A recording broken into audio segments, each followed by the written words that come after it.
The first question is for those that aren't familiar, tell me about how you created your app. Well, I mean, start to finish is kind of a long process, but it always starts with an idea. I mean, you just, however that comes about, however you're thinking about it, it's that first step of concept. And so thinking of what you want to do, thinking of what you want it to be, how you want it to be, who you want to have use it.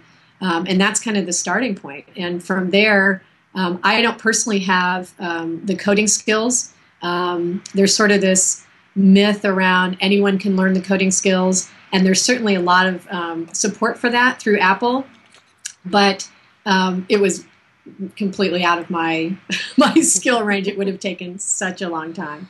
So I did hire some coders to do that piece of it. There's a lot of people. That's a whole business market in and of itself.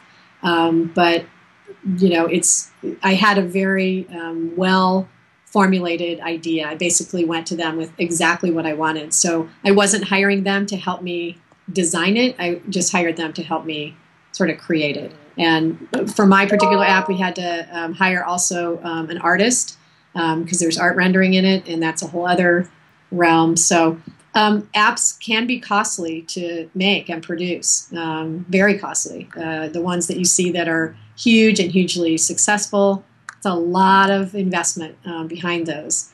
And it's not quite the gold rush people think it is. It's a business. So from start to finish, idea, concept, figuring out who's going to create it for you, submission to the App Store, acceptance by Apple, and then kind of from there, how it markets, how it gets seen, who uses it, all of that. So it's quite a process. So what would you say was the time frame from kind of your inception of your idea to bringing it to market on the Apple Store?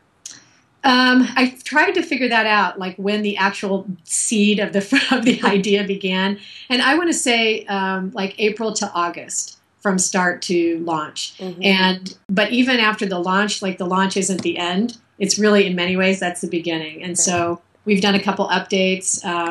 I'm still considering updates on it. So yeah, I would say, you know, several months of from idea to launch.